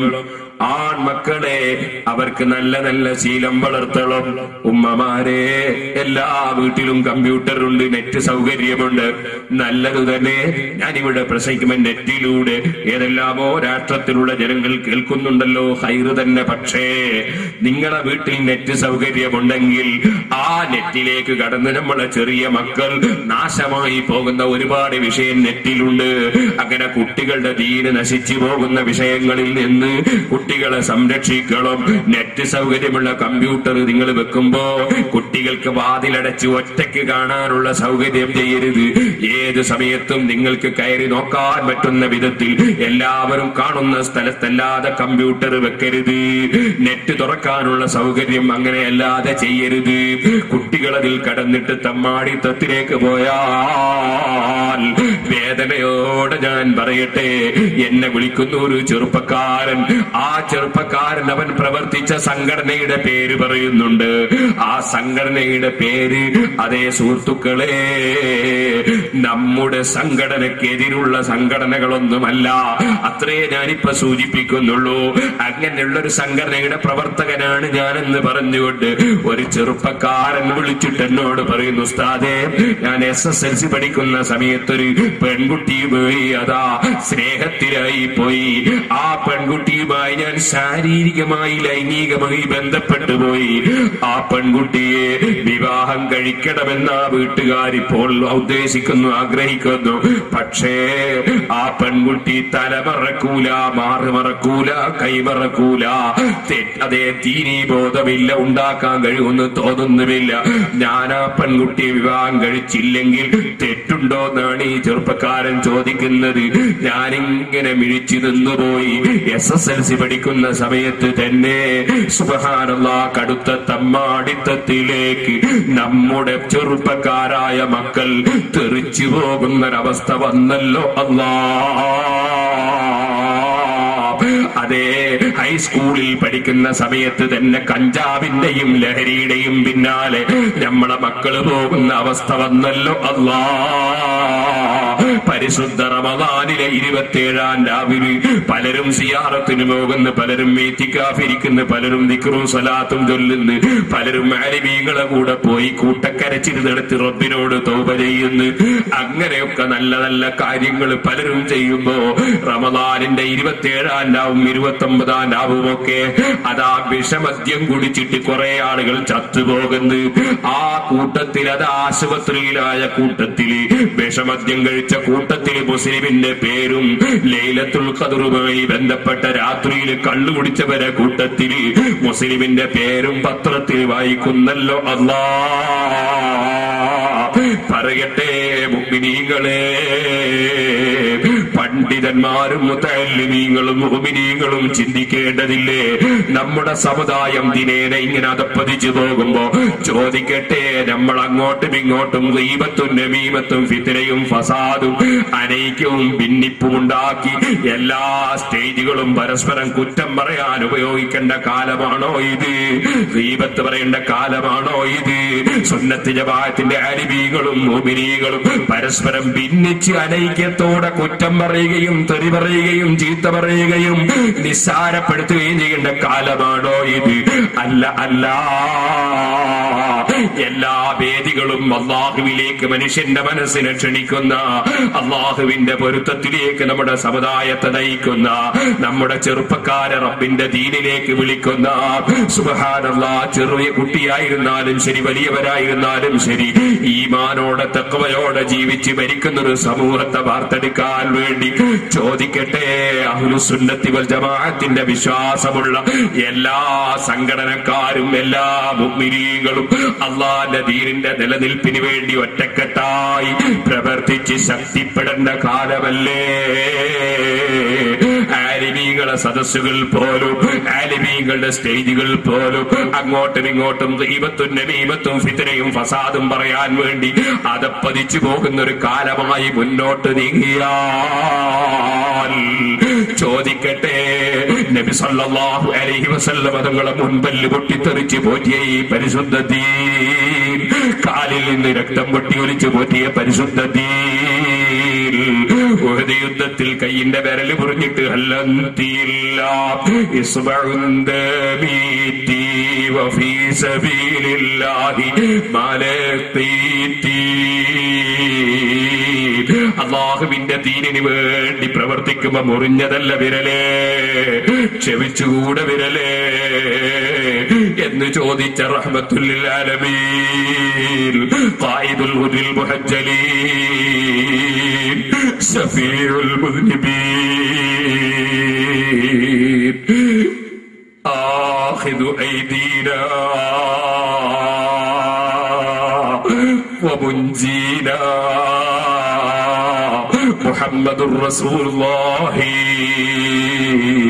സല്ലല്ലാഹു അലൈഹി വസല്ലമ തങ്ങളും അവിടുത്തെ സഹാബത്തും നെഞ്ഞി വിരിച്ച് കാണിച്ചു കൊടുത്ത് പോറ്റിയ ദീനുൽ ഇസ്ലാമിൽ നിന്ന് നമ്മുടെ സമുദായം അകന്നകന്ന് പോകുമ്പോ ചോദിക്കട്ടെ, തർക്കവും വിതർക്കവും വാദവും അതേ അങ്ങോട്ടും ഇങ്ങോട്ടും ആരോപണവും കുറ്റം പറയലും നടത്തേണ്ട കാലമാണോ? അതല്ല പരിശുദ്ധ ദീനിന്റെ വിവരം ലോകത്തെത്തിച്ച് നമ്മൾ ആത്മീയമായി നന്നാകേണ്ട കാലമാണോ? എല്ലാ സംഘടനയിലും പെട്ടവര് ചിന്തിക്കണേ, എല്ലാ പ്രവർത്തകരും ആലോചിക്കണേ. ഓ ഉമ്മമാരെ, ബഹുമാനപ്പെട്ട നബിയുല്ലാഹി സുലൈമാൻ അലൈഹിസ്സലാത്തു വസ്സലാം ആവേശത്തോടെ ദീനീ പ്രവർത്തനം നടത്തുന്ന മക്കൾ വേണമെന്ന ആഗ്രഹത്തിലാണ് പറഞ്ഞു പോയത്. ഇന്നത്തെ രാത്രിയിൽ ഞാൻ എന്റെ 99 ഭാര്യമാരെയും സമീപിക്കും. ആ 99 ഭാര്യമാരും കുതിരപ്പടയാളികളായ നല്ല പ്രവർത്തകന്മാരെ ഇവിടെ വളർത്തും. ഇതാ പ്രസവിച്ച് കൊണ്ടുവരും. പക്ഷെ ഇൻഷാ അല്ലാഹ് എന്ന് പറയാൻ മഹാനവറുകൾ മറന്നുപോയി. പറഞ്ഞതുപോലെ തന്നെ നിങ്ങൾ ആലോചിക്കണം, 99 ഭാര്യമാരെയും സമീപിച്ചു, ലൈംഗികമായി ബന്ധപ്പെട്ടു. നബി സല്ലല്ലാഹു അലൈഹി വസല്ലം തങ്ങൾ പറയുന്നു ഇൻഷാ അല്ലാഹ് പറയാൻ മറന്നുപോയി. അതേ അല്ലാഹു ജല്ല ജലാലുഹു എന്ത് തുടങ്ങുമ്പോഴും മോമിനായ മനുഷ്യന് ബിസ്മില്ലാഹ്, എന്ത് കിട്ടിയാലും അൽഹംദുലില്ലാഹ്, ഏത് കാര്യം പറയുമ്പോഴും ഇൻഷാ അല്ലാഹ്, ഏത് സന്തോഷമുള്ളത് കാണുമ്പോഴും മാഷാ അല്ലാഹ് ലാ ഖുവത ഇല്ലാ ബില്ലാഹ്, ഏത് മുസീബത്ത് വരുമ്പോഴും ഇന്നാ ലില്ലാഹ് അല്ലാഹ് അല്ലാഹ് അല്ലാഹ് അല്ലാഹ്. ഈ ചിന്തയിലല്ലേ ഈമാനുള്ള മനുഷ്യൻ. ആ ഈമാൻ നന്നായുള്ള മഹാനാണ് ബഹുമാനപ്പെട്ട നബിയുല്ലാഹി സുലൈമാൻ അലൈഹിസ്സലാം. ബിൽഖീസ് രാജ്ഞിയുടെ സിംഹാസനം ഒരു സെക്കൻഡ് കൊണ്ട് അനുയായികളിൽപ്പെട്ട ഒരു വലിയ ആസഫ് ഇബ്നു ബർഖിയ റളിയല്ലാഹു അൻഹു ഒരു സെക്കൻഡ് കൊണ്ട് ബിൽഖീസ് രാജ്ഞിയുടെ സിംഹാസനം കൊട്ടാരത്തിൽ എത്തിച്ചു കൊടുത്ത സമയത്ത് പോലും ഇതെന്റെ പവറാണെന്ന് പറയാതെ, എന്റെ അധികാരമാണെന്ന് പറയാതെ, എന്റെ ശക്തിയാണെന്ന് പറയാതെ, സ്വന്തത്തിൽ എനിക്കൊന്നുമില്ലല്ലോ, ഹാദാ മിൻ ഫദ്ലി റബ്ബി, ഇതെന്റെ റബ്ബ് എനിക്ക് തന്ന ഔദാര്യമാണല്ലോ, ലിയബ്ലുവനി അശ്കുറു അം അക്ഫുറു, അല്ലാഹ് ഏത് നിഅമത്ത് ചെയ്യുന്നുണ്ടെങ്കിലും പരീക്ഷണമാണല്ലോ. ഏത് നിയമത്ത് അല്ലാഹ് തരുന്നുണ്ടെങ്കിലും അത് പരീക്ഷയാണല്ലോ. എനിക്കല്ലാഹ് തന്നതൊക്കെ പരീക്ഷയാണല്ലോ. ഞാൻ അല്ലാഹുവിന് നന്ദി ചെയ്യുന്നുണ്ടോ, നന്ദികേട് കാണിക്കുന്നുണ്ടോ, പരീക്ഷയാണല്ലോ, പരീക്ഷണമാണല്ലോ. അത്രയും അല്ലാഹു വിലയിച്ച മഹാനായ സുലൈമാൻ നബി അലൈഹിസ്സലാം പടച്ച റബ്ബിന്റെ ദീനിന് ആവേശത്തോടെ പ്രവർത്തിക്കുന്ന 99 മക്കളുണ്ടാകട്ടെ എന്ന നിലയ്ക്ക് ഇന്ന് രാത്രിയിൽ ഞാൻ എന്റെ ഭാര്യമാരെ മുഴുവനും സമീപിക്കുമെന്ന് പറയുമ്പോ എന്തോ ഒരു കാരണത്താൽ അത് നമ്മളെ പഠിപ്പിക്കാൻ ഒരു ചരിത്രമുണ്ടാകാനായിരിക്കാം. അത് ഇൻഷാ അല്ലാഹ് പറയാൻ വിട്ടുപോയി. അതുകൊണ്ട് തന്നെ ഒരൊറ്റ ഭാര്യയും പ്രസവിച്ചില്ല. ഒരൊറ്റ ഭാര്യ മാത്രം ഒരു കുഞ്ഞിന്റെ പകുതി ഭാഗം പ്രസവിച്ചുവെന്ന് ഇമാം ബുഖാരി റിപ്പോർട്ട് ചെയ്യുന്നു. ഓ മുഅ്മിനീങ്ങളെ, ഞാൻ ഈ ബുഖാരിയിലെ ഹദീസ് എന്തിനു പറഞ്ഞു? അത് മഹാനായ സുലൈമാൻ നബി അലൈഹിസ്സലാമിന്റെ ആവേശമാണ്. ധാരാളം മക്കൾ ഉണ്ടാകണം ദീനീ പ്രവർത്തനത്തിന്. ഇതുപോലെ ആ സുലൈമാൻ നബി അലൈഹിസ്സലാത്തു വസ്സലാം 99 ഭാര്യമാരെ ഒരേ ദിവസം സമീപിച്ച് സ്ഖലനമുണ്ടായെന്ന് അതാ ബുഖാരിയിലെ ഹദീസിൽ പഠിപ്പിച്ചില്ലേ? എന്നാൽ മഹാനായ മുഹീദ്ദീൻ ശൈഖ് റളിയല്ലാഹു അൻഹു, മഹാനായ മുഹീദ്ദീൻ ശൈഖ് റളിയല്ലാഹു അൻഹു, അതേ ബഹുമാനപ്പെട്ടവർ ഉദ്ദേശപൂർവമല്ല. ഞാൻ എന്തിനീ ഹദീസ് ആദ്യം പറഞ്ഞു? ഒരേ ദിവസം 40 പ്രാവശ്യം മഹാനവറുകൾക്ക് ജനാബത്തുണ്ടായി എന്ന് ചരിത്രം പറയുന്നു. അങ്ങനെ 40 പ്രാവശ്യം ഒരാൾക്ക് ജനാബത്തുണ്ടാകാൻ ആരോഗ്യം അനുവദിക്കുമോ എന്ന് ചിന്തിക്കുന്ന വിവരം കേട്ടവരുണ്ട്. അതുകൊണ്ടാണ് അവർ മുഹീദ്ദീന്മാരൊക്കെ തെറ്റുപിടിക്കാൻ നടക്കുകയാണ്, വിവരം കേട്ട കക്ഷികള്. അതുകൊണ്ടാണ് ഞാൻ ബുഖാരിയിലെ 99 ജനാബത്ത് ഒരൊറ്റ രാത്രി ഉണ്ടായ ഹദീസ് ഉദ്ധരിച്ചത്. ഇനി പറയട്ടെ മുതല്ലിമീങ്ങളെ, 40 വട്ടം ജനാബത്തുണ്ടായാരെ 40 വട്ടം ഓരൂരാ കുളിച്ചോവർ മുഹീദ്ദീൻ ശൈഖ് റളിയല്ലാഹു അൻഹു അതാ അല്പസമയം ഇരുന്നൊന്ന് ഉറങ്ങി. അങ്ങനെ ഇരുന്നുറങ്ങുമ്പോൾ സ്വപ്നസ്ഖലനമുണ്ടായി. സ്ഖലനമുണ്ടായാൽ അതേ സുബ്ഹി നിസ്കരിക്കുന്ന സമയത്ത് സുബ്ഹി നിസ്കരിക്കാൻ വേണ്ടി, നിസ്കാരം ഖളാആകാതെ നിർവഹിക്കാൻ വേണ്ടി സ്ഖലനമുണ്ടായവൻ കുളിക്കൽ നിർബന്ധമുണ്ട്. ഭാര്യയുമായി ബന്ധപ്പെട്ടവർക്കും സുബ്ഹി ഖളാആകാതെ നിസ്കരിക്കാൻ വേണ്ടി കുളിക്കൽ നിർബന്ധമുണ്ട്. എന്നാൽ സ്ഖലനമുണ്ടായാൽ, ഭാര്യയുമായി ബന്ധപ്പെട്ടാൽ അപ്പോൾ തന്നെ കുളിക്കലാണ് സുന്നത്ത്. അപ്പോൾ തന്നെ തന്നെ കുളിച്ച് വൃത്തിയാകലാണ് സുന്നത്ത്. അങ്ങനെ കുളിക്കാതെ ഒരു മനുഷ്യൻ കിടന്നുറങ്ങുന്നുണ്ടെങ്കിൽ, അങ്ങനെ കുളിക്കാതെ വല്ലവനും ഭക്ഷണം കഴിക്കുന്നുണ്ടെങ്കിൽ നബി സല്ലല്ലാഹു അലൈഹി വസല്ലം പറഞ്ഞു, അവൻ ഗുഹ്യാവയവങ്ങൾ, മ്ലേച്ഛ വസ്തുക്കൾ, പുരണ്ട സ്ഥലങ്ങളൊക്കെ നന്നായി കഴുകി വൃത്തിയാക്കിയതിന് ശേഷം നല്ല ഒരു ഒതുവെടുത്തിട്ട് ഉറങ്ങട്ടെ, ഒതുവെടുത്തിട്ട് ഭക്ഷണം കഴിക്കട്ടെ. അതില്ലാത്ത നിലക്ക് ഉറങ്ങുന്നത് നല്ലതല്ല, അതില്ലാത്ത നിലക്ക് ഭക്ഷണം കഴിക്കുന്നത് ഗുണകരമല്ല. ഇരിക്കട്ടെ, ബഹുമാനപ്പെട്ട മുഹീദ്ദീൻ ശൈഖ് റളിയല്ലാഹു അൻഹു ഏറ്റവും ബഹുമാനമുള്ളത് ജീവിതത്തിൽ പകർത്തി ജീവിച്ച മഹാനാണ്. അതുകൊണ്ട് തന്നെ അവിടുന്ന് ഒതുവെടുക്കുകയല്ല ചെയ്യുന്നത്, ശരിക്ക് കുളിക്കുക തന്നെയാണ്. നന്നായി കുളിച്ച് തണുപ്പുള്ള രാത്രിയിൽ മഹാനവറുകൾ പിന്നെയും പോയി ഇരുന്നപ്പോ ക്ഷീണം കൊണ്ട് വീണ്ടും സ്ഖലനമുണ്ടായി. വീണ്ടും എഴുന്നേറ്റ് പോയി കുളിച്ചു, വീണ്ടും വന്ന് പിന്നെയും ഇരുന്നു, ഉറക്കം വന്നു, സ്ഖലനമുണ്ടായി. അങ്ങനെ 40 പ്രാവശ്യം തുടരെ തണുത്ത് വിറക്കുന്ന രാത്രിയിൽ സ്ഖലനമുണ്ടായപ്പോ ഐസും കട്ട പോലുള്ള വെള്ളം കൊണ്ടെടുത്ത് 40 പ്രാവശ്യവും അല്ലാഹുവിന്റെ റസൂലിന്റെ സുന്നത്ത് ജീവിതത്തിൽ എടുക്കാൻ വേണ്ടി 40 പ്രാവശ്യവും കുളിച്ചു. 40ാമത്തെ കുളിയോടെ ബോധരഹിതനായി വീഴുന്ന അവസ്ഥയിലേക്ക് എത്തിപ്പോയി. കാരണം അല്ലാഹുവിന്റെ കൽപ്പന പ്രകാരം ഫർള് മുഴുവനും എടുക്കുന്നതിന്റെ പുറമെ ഒരു സുന്നത്തും കൈയൊഴിക്കാത്ത ജീവിതം. ഓ മുഅ്മിനീങ്ങളെ, എന്തേ കാരണം? അതാ ഞാൻ പറഞ്ഞത്, തഹൂറായ വെള്ളമെന്ന് പറഞ്ഞത് സ്വന്തം ശുദ്ധിയുണ്ട്, പറയുന്നതനുസരിച്ച് ജീവിക്കുന്നുണ്ട്, വേദ പറയുന്ന ഉപദേശം ജീവിതത്തിൽ പകർത്തുന്നുണ്ട്. അങ്ങനെ തഹൂറായ വെള്ളത്തിന്റെ സ്ഥാനത്താണ് അവർ. സ്വന്തം ശുദ്ധിയുണ്ട്, മറ്റൊന്നിനെ ശുദ്ധിയാക്കാൻ കഴിവുണ്ട്.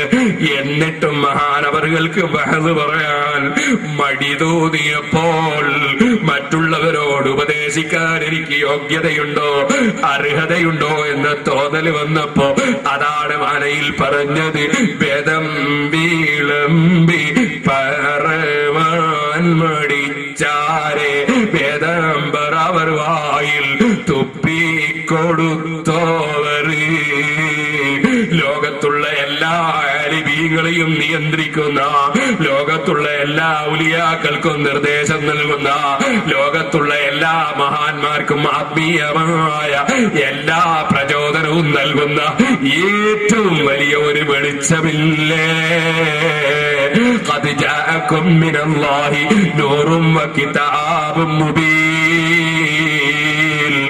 ആ പ്രകാശമല്ലേ മഹാനായ മുഹമ്മദുർ റസൂലുള്ളാഹി സല്ലല്ലാഹു അലൈഹി വസല്ലം. അറിയാമല്ലോ, ഉമർ ഇബ്നുൽ ഖത്താബ് റളിയല്ലാഹു അൻഹു നോമ്പോടുകൂടി അതാ സ്വന്തം ഭാര്യയെ ഒന്ന് ചുംബിച്ചു പോയി. നോമ്പോടുകൂടി ചുംബിക്കുന്നത് ഹറാമല്ല, കറാഹത്താണ്. ആ ചുംബന സമയത്ത് സ്ഖലനമുണ്ടായ നിസ്കാരം നോമ്പ് ബാത്തിലായി പോകും. പക്ഷേ അത് സ്വതാ കറാഹത്താണ്. സ്വന്തം ഭാര്യയെ ചുംബിച്ചത് പക്ഷേ അത് ഉമർ ഇബ്നുൽ ഖത്താബ് തങ്ങളിൽ നിന്ന് സംഭവിച്ചപ്പോ നബി സല്ലല്ലാഹു അലൈഹി വസല്ലമ തങ്ങളെ സ്വപ്നത്തിൽ കണ്ടുവല്ലോ. നബി തങ്ങൾ ചോദിച്ചല്ലോ, ഉമറേ, നോമ്പോടുകൂടി നിങ്ങൾ ഭാര്യയെ ചുംബിച്ചു അല്ലേ? ഉമർ റളിയല്ലാഹു അൻഹു പറഞ്ഞില്ലേ, പിന്നെ എന്റെ ജീവിതത്തിൽ ഞാൻ ഭാര്യയെ നോമ്പോടുകൂടെ ചുംബിച്ചിട്ടില്ല. അല്ലാഹുവിന്റെ ദീനിന്റെ പ്രവർത്തനം നടത്തുന്ന മഹാന്മാർക്ക് ഖബറിൽ വെച്ച് നേതൃത്വം കൊടുക്കുന്ന റഹ്മത്തുൽ ലിൽ ആലമീൻ മുഹമ്മദുർ റസൂലുള്ളാഹി. ആ പ്രകാശം നബി സല്ലല്ലാഹു അലൈഹി വസല്ലം തങ്ങളാകുന്ന പ്രകാശം, ആ പ്രകാശത്തിൽ നിന്ന് പ്രകാശം ലഭിച്ചുകൊണ്ട് ജീവിക്കുന്ന മഹാനായ മുഹീദ്ദീൻ ശൈഖ് റളിയല്ലാഹു അൻഹു. അതാണ് അതേ വേദം വിളമ്പി പറവാൻ മടിച്ചരെ വേദാംബർ അവർ വായിൽ തുപ്പിക്കൊടുത്തോവർ. ഖുർആൻ ഓതിയിട്ട് വേദം വിളമ്പി അള്ളാഹുവിന്റെ വേദമായ ഗ്രന്ഥം അയച്ചുകൊണ്ട് ഓതിക്കൊണ്ട് അതാ വഅദ് പറയാൻ മടി തോന്നിയപ്പോൾ നബി സല്ലല്ലാഹു അലൈഹി വസല്ലം തങ്ങളെ കാണുന്നു. അവിടുന്ന് തൊള്ള തുറക്കാൻ പറയുന്നു. തൊള്ളയിൽ അവിടുന്ന് തുപ്പിക്കൊടുക്കുന്നു. സറഫാക്കപ്പെട്ട ഉമിനീരിന്റെ ബറക്കത്തോടെ കുഞ്ഞിമോൻ പോയി വഅദ് പറഞ്ഞു. അവിടുത്തെ സമ്മതത്തോടുകൂടെ വഅദ് പറയാൻ ഒരുങ്ങിയപ്പോ സുഹൃത്തുക്കളെ, സദസ്സിൽ വന്നിരിക്കുന്നവരുടെ മനസ്സിലുള്ള വികാരങ്ങൾ വഹീദീൻ ശൈഖ് റളിയല്ലാഹു അൻഹു അറിഞ്ഞുകൊണ്ടിരിക്കുന്നു. അതാ പറഞ്ഞത്, കുപ്പിയകത്തുള്ള വസ്തുവിനെ പോലെ കാണും ഞാൻ നിങ്ങളെ ഖൽബകം എന്നോവർ. സുബ്ഹാനല്ലാഹ്. മഹാനായ അബൂബക്കർ ഇബ്നുൽ റളിയല്ലാഹു അൻഹു പറഞ്ഞില്ലേ, വഹീദീൻ ശൈഖിന്റെ വാദാണെന്ന് കേട്ടു, വാദം ഇങ്ങനെ നടക്കുന്നുണ്ടെന്ന് കേട്ടു. ഞാൻ എന്റെ വീട്ടിൽ വെച്ചൊരു വിഷയം ഇങ്ങനെ ചിന്തിക്കുമ്പോ എന്റെ മനസ്സിൽ അതാ ഒരു സംശയം, സുന്നത്ത് ജമാഅത്ത് തന്നെയാണോ ശരി, സുന്നത്ത് ജമാഅത്ത് അല്ലാത്തതാണോ ശരി, അദ്ദേഹം പറയുമോ എന്ന് ഞാനൊന്ന് നോക്കട്ടെ. ഞാനൊന്ന് വാദിന്റെ സദസ്സിലേക്ക് പോയാൽ എന്താണ്? വാദിന്റെ സദസ്സിലേക്ക് കയറി വന്നു. വാദിന്റെ സദസ്സിലേക്ക് വരുമ്പോ മഹാനവറുകളതാ പറയുകയാണ്, അതേ ഇത്തിഖാദു സലഫി വസ്സഹാബ, നമ്മളെ വിശ്വാസം മുൻഗാമികളായ മഹാന്മാരുടെയും സഹാബത്തിന്റെ വിശ്വാസമാണ്. അതാണ് ശരിയായ വിശ്വാസം. ഇത് ഞാനങ്ങ് കേട്ടപ്പോ എനിക്ക് തോന്നി അത് വഅദ് പറയുന്നതിനിടക്കങ്ങ് പറഞ്ഞതായിരിക്കുമെന്ന്. അത് ഞാൻ തോന്നിയപ്പോ പിന്നെന്താ ചെയ്തത്? എന്റെ മുഖത്ത് നോക്കിയിട്ടാ പിന്നെ പറയുന്നത്, നമ്മളെ വിശ്വാസം മഹാന്മാരായ മുൻഗാമികളെ വിശ്വാസമാണ്, സഹാബത്തിന്റെ വിശ്വാസമാണ്. എനിക്ക് എന്റെ മനസ്സിൽ തോന്നി, വഅദ് പറയുന്ന ആൾ അങ്ങോട്ടും ഇങ്ങോട്ടും തിരിഞ്ഞു നോക്കും. അത് പറയുമ്പോൾ എന്റെ മുഖത്തേക്ക് നോക്കി പോയതാണെങ്കിലോ, അപ്പോഴാണ് പിന്നെ എന്നെ ഒരൊറ്റ വിളിയാണ്, യാ അബൂബക്കർ, ഓ അബൂബക്കറെ, എന്റെ പേര് വിളിക്കുകയാണ്. യാ അബൂബക്കർ, ഓ അബൂബക്കറെ, ഇത്തിഖാദു സലഫി വസ്സഹാബ, നമ്മളെ വിശ്വാസം മുൻഗാമികളായ മഹാന്മാരെ വിശ്വാസമാണ് അബൂബക്കറെ. അതാണ് ശരിയായ വിശ്വാസം, സുന്നത്ത് ജമാഅത്തിന്റെ വിശ്വാസം. അബൂബക്കർ എഴുന്നേറ്റ് നിൽക്കടാ, എഴുന്നേറ്റ് നിൽക്കടാ അബൂബക്കറെ. നീ നിന്റെ വീട്ടിലേക്ക് പോയിക്കോ അബൂബക്കറെ. അബൂക, നിന്റെ ബാപ്പ പോയിട്ട് കുറെ കാലമായില്ലേ, നിന്റെ ബാപ്പ വീട്ടിലെത്തിയിട്ടുണ്ട്. ചെന്ന് നോക്ക്, ഞാൻ പറഞ്ഞതുപോലെ ഇല്ലേ. ഞാൻ എഴുന്നേറ്റ് വീട്ടിൽ ചെന്ന് നോക്കുമ്പോ ബാപ്പ എത്തിച്ചേർന്നിട്ടേ ഉള്ളൂ. കുപ്പിയകത്തുള്ള വസ്തുവിനെ പോലെ കാണും ഞാൻ നിങ്ങളെ ഖൽബകമെന്നോവർ. അത് തഹൂറായ വെള്ളമാണ് മുഅ്മിനീങ്ങളെ. അത്തരത്തിലുള്ള മഹാന്മാരാണ് മുമ്പ് കാലത്ത് വഅദ് പറഞ്ഞിരുന്നത്. ഇപ്പോൾ വഅദ് പറയുന്നതോ എന്നെ പോലുള്ള ചണ്ടിതവറുകളായി പോയി. നമ്മൾ തന്നെ വളരെ മോശമായി പോയി. അല്ലാഹുവേ, ഞങ്ങളെല്ലാവരെയും നീ നന്നാക്കണം റഹ്മാനെ. മുസ്ലിം ഉമ്മത്തിനെ നീ നന്നാക്കണം റഹ്മാനെ. ഞങ്ങളെ വാക്കുകളും പ്രവൃത്തികളും ഒക്കെ നീ കബൂൽ ചെയ്യണം റഹ്മാനെ. ഞങ്ങളെ മനസ്സുകളുടെ അഹങ്കാരത്തിൽ നിന്ന്, അസൂയകളിൽ നിന്ന്, വിദ്വേഷങ്ങളിൽ നിന്ന്, വികാരങ്ങളിൽ നിന്ന്, വൈരാഗ്യങ്ങളിൽ നിന്നൊക്കെ ശുദ്ധീകരിച്ച് നിന്റെ ദീൻ, നിന്നോടുള്ള സ്നേഹത്തിൽ, നിന്റെ ഹബീബായ നബി സല്ലല്ലാഹു അലൈഹി വസല്ലം തങ്ങളോടുള്ള സ്നേഹത്തിൽ ഞങ്ങളുടെ മനസ്സ് നീ പിടിച്ചു കെട്ടണം അല്ലാഹ്. നിനക്ക് തഖ്വ ചെയ്ത് ജീവിക്കാൻ ഞങ്ങൾക്ക് ഭാഗ്യം തരണം അല്ലാഹ്. ഓ ഉമ്മമാരെ, ഓ കാരണവന്മാരെ, ഓ ചെറുപ്പക്കാരെ, മഹാനായ ഇബ്നു നബാത്തുൽ ബിസ്രി തങ്ങൾ പറഞ്ഞതുപോലെ അറിയാമല്ലോ, ഒരുപാട് കായകളുണ്ട് പല മരങ്ങൾക്കും. പക്ഷേ ആ മരങ്ങളുടെ കായകൾ അതാ പഴുത്തിട്ട് പറിക്കാറുണ്ട്, മാങ്ങ പഴുത്തിട്ട് പറിക്കാറുണ്ട്, ചക്ക പഴുത്തിട്ട് പറിക്കാറുണ്ട്, തേങ്ങ അതാ വരണ്ടിട്ട് പറിക്കാറുണ്ട്. ഓ അതാ താടിയും തലയും ഒക്കെ നരച്ചു തുടങ്ങിയ പ്രായമുള്ളവരെ, ഈ പാവപ്പെട്ട എന്റെ താടിയിൽ എത്ര രോമം നരച്ചു, എന്റെ മീശയിലും തലയിലും എത്ര രോമം നരച്ചു. ഇല്ലല്ലോ, ഈ പാവപ്പെട്ടവൻ അധികാരമില്ലല്ലോ, സ്വന്തം മുഖത്ത് അധികാരമില്ലല്ലോ, സ്വന്തം മീശയിൽ അധികാരമില്ലല്ലോ, സ്വന്തം തലയിൽ അധികാരമില്ലല്ലോ. അധികാരമുള്ള രാജാവ് ഒന്നല്ലേ ഉള്ളൂ. ഞാൻ ആ രാജാവിന്റെ പാവപ്പെട്ട അടിമയല്ലേ.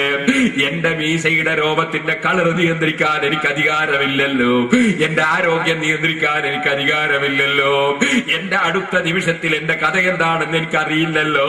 അറിവുള്ളത് ആ രാജാവിനല്ലേ, കഴിവുള്ളത് ആ രാജാവിനല്ലേ, ഉടമസ്ഥൻ ആ രാജാവല്ലേ, ഞാൻ അവന്റെ പാവപ്പെട്ട അടിമയല്ലേ.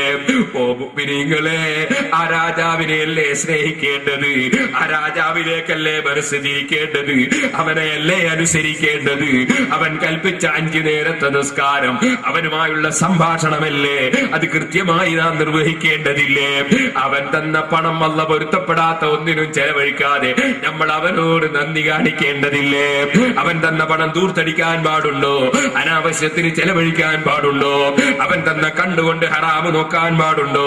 അവൻ തന്ന നാവ് കൊണ്ട് ഹറാമ് സംസാരിക്കാൻ പാടുണ്ടോ? അവൻ തന്ന കാതുകൊണ്ട് ഹറാമ് കേൾക്കാൻ പാടുണ്ടോ? അവൻ തന്ന കാലുകൊണ്ട് ഹറാമിലേക്ക് നടക്കാൻ പാടുണ്ടോ? അവൻ തന്ന കൈ ഹറാമിന് വേണ്ടി അതാ നീട്ടാൻ പാടുണ്ടോ? നമ്മളെ കാണുന്നില്ലേ ആ റബ്ബ്? അവന്റെ മലക്കുകൾ റിക്കാർഡാക്കുന്നില്ലേ? ആ റബ്ബ് മുഴുവൻ കാര്യങ്ങളും അതാ റിക്കാർഡാക്കി നമ്മളെ പിന്നെ ബോധ്യപ്പെടുത്തുന്നില്ലേ? ആ റബ്ബിനെ നമ്മൾ ഭയപ്പെടേണ്ടതില്ലേ? അവനെ നമ്മൾ സ്നേഹിക്കേണ്ടതില്ലേ? ആ റബ്ബിലേക്ക് മനസ്സ് തിരിച്ച് ജീവിക്കേണ്ടതില്ലേ?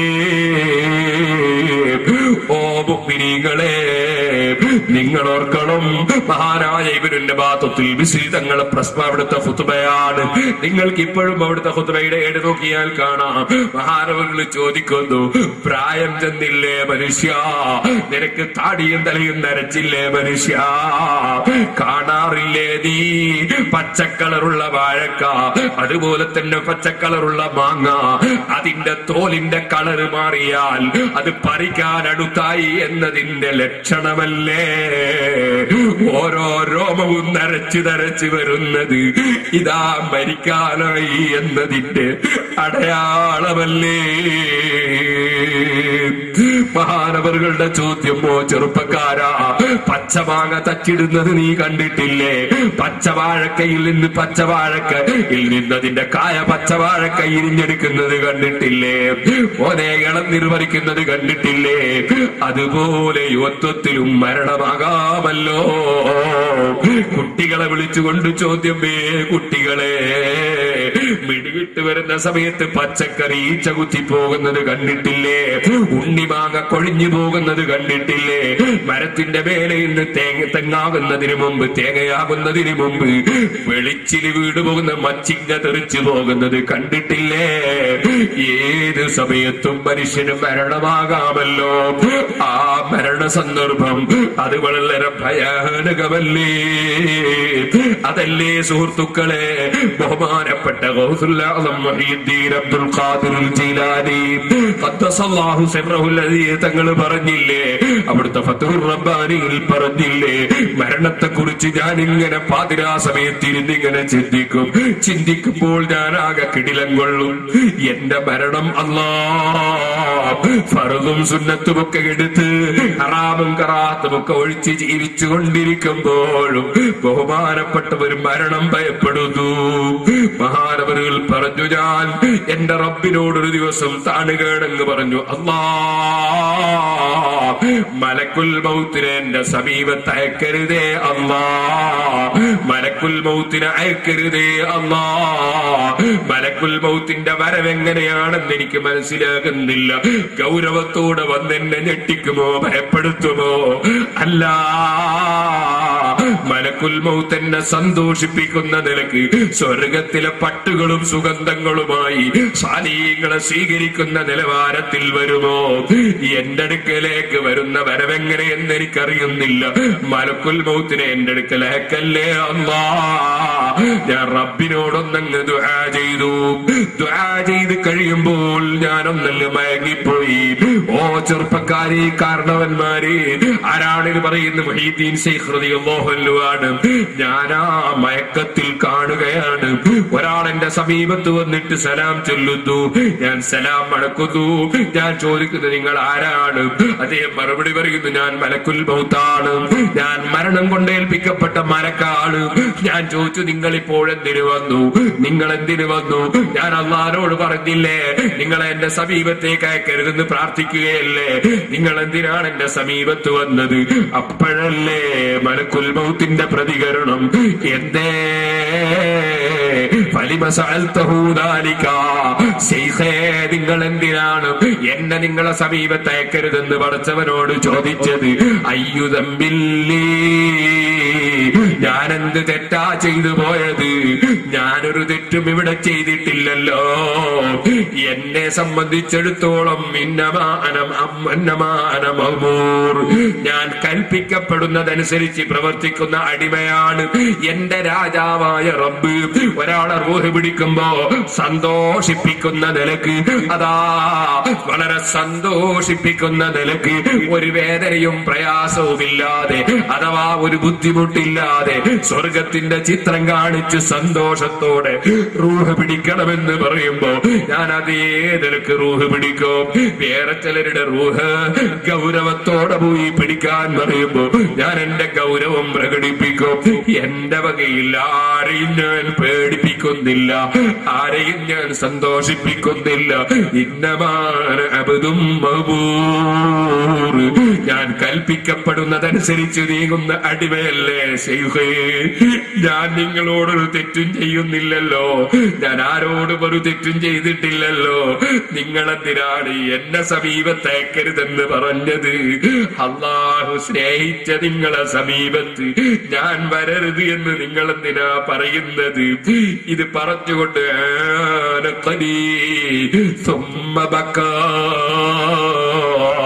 മലക്കുൽ മൗത്ത് എന്നെ അണച്ചു കൂട്ടിയിട്ട് പൊട്ടിയൊക്കെ കരയാൻ തുടങ്ങി. മഹാനായ ഗൗസുല്ലാദം തങ്ങൾ പറയുന്നു, ഞാനും മലക്കിനെ അടച്ചു കൂട്ടിയിട്ട് ഞാനും കരയാൻ തുടങ്ങി. അധികാരം മുഴുവനും റബ്ബിനല്ലേ. ആ റബ്ബിന്റെ കാരുണ്യം കിട്ടിയവൻ വിജയിച്ചു, ആ റബ്ബ് പുറത്തു തന്നവൻ രക്ഷപ്പെട്ടു. ആ റബ്ബിന്റെ അടിമകളിൽ ഒരടിമയല്ലേ ഞാനും. അബ്ദുൽ ഖാദിർ, കഴിവുള്ള റബ്ബിന്റെ അടിമ എന്നല്ലേ എന്റെ പേരിന്റെ അർത്ഥം തന്നെ. ഞാനും പൊട്ടിക്കരഞ്ഞു. ഓ മുഅ്മിനീങ്ങളെ, അഹങ്കാരം കൽബിലേക്ക് കടന്നു വരാതെ, അസൂയയും വിദ്വേഷവും കടന്നു വരാതെ നമ്മളൊക്കെ റബ്ബിലേക്ക് മനസ്സ് മടക്കി അല്ലാഹുവിനെ അനുസരിച്ച് ജീവിച്ച് മരിക്കണം. അല്ലാഹുവേ, സാധുക്കളായ ഞങ്ങൾക്കത് നീ തൗഫീഖ് തരണം റഹ്മാനേ. എന്റെ ചെറുപ്പക്കാർ എഴുന്നേറ്റ് നിൽക്കണം. ദൂരെ നിൽക്കുന്ന മുഅ്മിനീങ്ങൾ മജ്ലിസിലേക്ക് വരണം. നമുക്ക് അല്ലാഹുവിനോട് ദുആ ചെയ്ത് പിരിയണം. അല്ലാഹുവേ, ഞങ്ങളെ മജ്ലിസ് നീ ദുആ ഇജാബത്തുള്ള നീ പൊരുത്തപ്പെട്ട മജ്ലിസാക്കണം റഹ്മാനേ. ഞങ്ങളെ വാക്കുകളും പ്രവൃത്തികളുമെല്ലാം നിന്റെ പൊരുത്തത്തിലാക്കണം റഹ്മാനേ. സഹോദരന്മാരെ, അല്ലാഹു ജല്ല ജലാലുഹു സാധുക്കളായ നമ്മളെ മജ്ലിസ് ദുആ ഇജാബത്തുള്ള മജ്ലിസായി സ്വീകരിക്കട്ടെ. ഒരുപാട് ആളുകൾ അല്ലാഹുവിനോട് ദുആ ചെയ്യണം, ദുആയിൽ പങ്കെടുക്കണം എന്നുദ്ദേശിച്ച് വന്നവരാണ്. ഞാനും നിങ്ങളുടെ ദുആയിൽ പങ്കെടുക്കാൻ വന്നവനാണ്. അല്ലാഹു ജല്ല ജലാലുഹു നമ്മളെല്ലാവരുടെയും ഖൽബുകൾ നന്നാക്കി തരട്ടെ. അല്ലാഹു തആല നമ്മുടെ ദുആക്ക് ഇജാബത്ത് നൽകട്ടെ. അല്ലാഹുമ്മ ഇന്നി അഊദു ബിക മിൻ ഇൽമിൻ ലാ യൻഫഉ ومن قلب لا يخشع ومن نفس لا تسمع ومن دعوة لا يستجاب لها. നബി സല്ലല്ലാഹു അലൈഹി വസല്ലം തങ്ങളുടെ ദുആയാ, അല്ലാഹുവേ, ഞാൻ നിന്നോട് കാവൽ ചോദിക്കുന്നു. മിൻ ഇൽമിൻ ലാ യൻഫഉ, ഉപകരിക്കാത്ത അറിവിൽ നിന്ന്. അറിവ് അവനവൻ ഉപകരിക്കണം, മറ്റുള്ളവർക്ക് ഉപകരിക്കണം. സ്വർഗത്തിലേക്ക് മനുഷ്യന് പോകാനുള്ള വഴിയായി ഓരോ മനുഷ്യന്റെയും അറിവ് ആയിത്തീരണം. ഉപകരിക്കാത്ത ഇൽമിൽ നിന്ന് കാവൽ ചോദിക്കുന്നു. അല്ലാഹ്, ഭക്തിയില്ലാത്ത മനസ്സുണ്ടാകുമ്പോൾ ഉപകാരമില്ലാത്ത അറിവുണ്ടാകും. ഭക്തിയില്ലാത്ത മനസ്സിൽ നിന്ന് കാവൽ ചോദിക്കുന്നു. അല്ലാഹ്,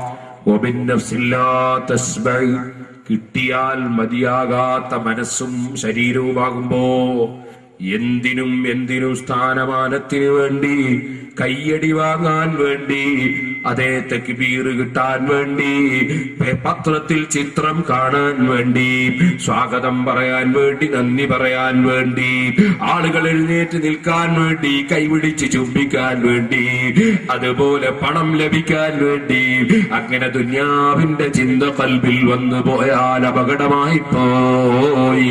ഓ സഹോദരന്മാരെ, കിട്ടിയത് അല്ലാഹു തന്ന നിഅമത്ത് മതിയാകാത്ത വിധത്തിൽ, അതാ കിട്ടിയത് പോരെന്ന് ചിന്തി ചിന്തിക്കുന്ന മനുഷ്യന് മനസ്സിന് ഭക്തിയില്ല. അല്ല തന്നതൊക്കെ വലുതാണെന്ന് ചിന്തിക്കുന്നവന്റെ മനസ്സിന് ഭക്തി ഉണ്ടാകും. കിട്ടിയത് പോരാത്ത ശരീരവും മനസ്സും ഭക്തിയില്ലാത്ത മനസ്സും അത് വരുമ്പോൾ അതേ അവന്റെ വിവരം അവന്റെ അറിവിന് ഫലമില്ലാതെ വരും. അത്തരത്തിലുള്ള മനുഷ്യന്റെ പ്രാർത്ഥനയോ മിന്ദഅവത്തില്ല യുസ്തജാബു ലഹാ, അത്തരക്കാരെ ദുആക്ക് ഉത്തരം കിട്ടൂല.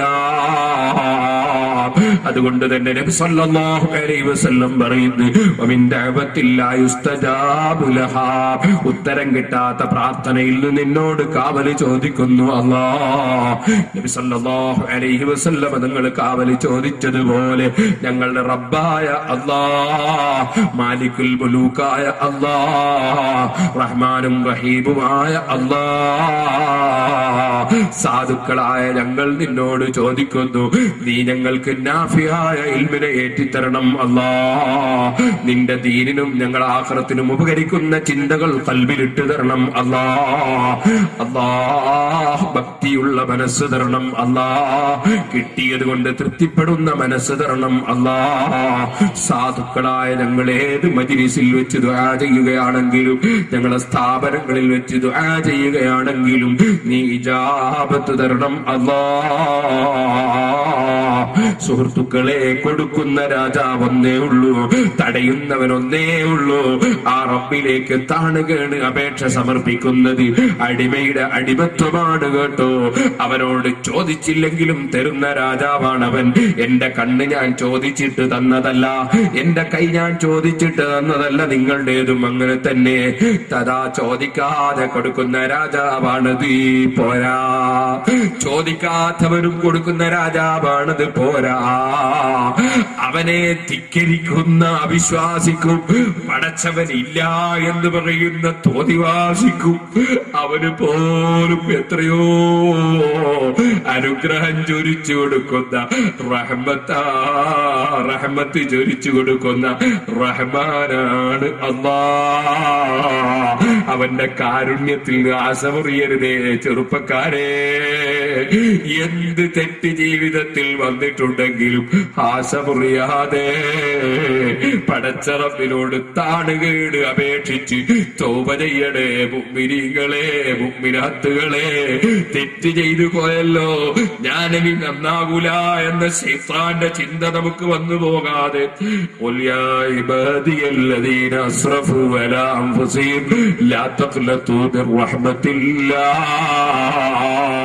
അല്ലാഹുവിന്റെ കാരുണ്യത്തിൽ നിന്ന് ആശമുറിയാതെ എന്റെ അടിമകളോട് പറയൂ നബിയേ, ആശമുറിയല്ല. ഇന്നല്ലാഹ യഗ്ഫിറു ദുനൂബ ജമീഅ. നിങ്ങൾ എന്ത് തെറ്റ് ചെയ്തിട്ടുണ്ടെങ്കിലും താണുകേട് അപേക്ഷ പറഞ്ഞാൽ, ചെയ്യുന്ന തെറ്റ് നിർത്തിയിട്ട് പടച്ചവനോട് മാപ്പ് പറഞ്ഞാൽ അവൻ മാപ്പ് തരുന്ന രാജാവാണ്. അവൻ ക്രൂരനല്ല, അക്രമിയല്ല, ഭീകരനല്ല. അവൻ ഏറ്റവും വലിയ കാരുണ്യം ചെയ്യുന്ന രാജാവാണ്. ആ രാജാവിലേക്ക് സ്നേഹത്തോടെ മനസ്സ് തിരിക്കൂ ചെറുപ്പക്കാരെ. ആ രാജാവിലേക്ക് സ്നേഹത്തോടെ മനസ്സ് തിരിക്കൂ ഉമ്മമാരെ. ആ രാജാവിലേക്ക് സ്നേഹത്തോടെ മനസ്സ് തിരിക്കൂ കാരണവന്മാരെ. എന്നിട്ടോ എന്റെ അടിമ എന്നെ കുറിച്ച് നല്ലത് വിചാരിക്കുമ്പോ ഞാൻ അതേ നിലക്കവന് നല്ലത് ചെയ്തു കൊടുക്കുമെന്ന അർത്ഥത്തിൽ എന്റെ അടിമ വിചാരിക്കുന്ന സ്ഥലത്താണ് ഞാനെന്നല്ലേ അവൻ പഠിപ്പിച്ചത്. അല്ലാഹുവിനെ കുറിച്ച് നല്ലത് മാത്രം ചിന്തിച്ച് അല്ല എന്നെ രക്ഷപ്പെടുത്തും, അല്ല എന്നെ നന്നാക്കി തരും, എനിക്കങ്ങോട്ട് നന്നായി ജീവിക്കാനുള്ള ഭാഗ്യം തരും. ഈ ചിന്തയിൽ അല്ലാഹുവിനോട് പ്രാർത്ഥന നടത്തണം. അല്ലാഹുവേ, ഞങ്ങളെ മജ്‌ലിസ് നീ ദുആക്ക് ഇജാബത്തുള്ള മജ്‌ലിസാക്കണം റഹ്മാനേ. ഞങ്ങളെ വാക്കുകളും പ്രവൃത്തികളുമെല്ലാം നീ ഖബൂൽ ചെയ്യണം റഹ്മാനേ.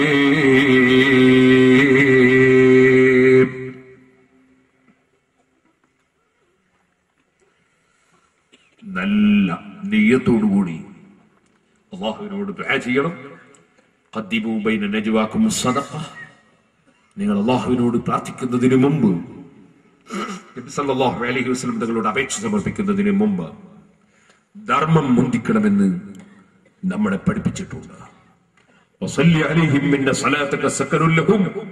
നബിയെ ധർമ്മം വാങ്ങിയിട്ട് പ്രാർത്ഥിച്ചു കൊടുക്കൂ. പ്രാർത്ഥന ധർമ്മം കൊടുക്കുന്നവർക്ക് മനസ്സമാധാനമാണ് അങ്ങയുടെ പ്രാർത്ഥന എന്ന് ഖുർആൻ പറഞ്ഞിട്ടുണ്ട്. അതുകൊണ്ട് തന്നെ നബി സല്ലല്ലാഹു അലൈഹി വസല്ലം കാലഘട്ടം മുതൽ അവിടുത്തെ അനന്തരാവകാശികളായ ആലിമീങ്ങൾ ഇൽമു പറയാറുണ്ട്, വഅദ് പറയാറുണ്ട്, സംഭാവനകൾ വാങ്ങാറുണ്ട്, പ്രാർത്ഥിക്കാറുണ്ട്. അല്ലാഹു സുബ്ഹാനഹു വ തആല പ്രാർത്ഥനയ്ക്ക് ഉത്തരം കിട്ടുന്ന മഹാന്മാരെ ബർക്കത്ത് കൊണ്ട് സാധുക്കളായ നമ്മളെ ദുആക്കും ഇജാബത്ത് തരട്ടെ.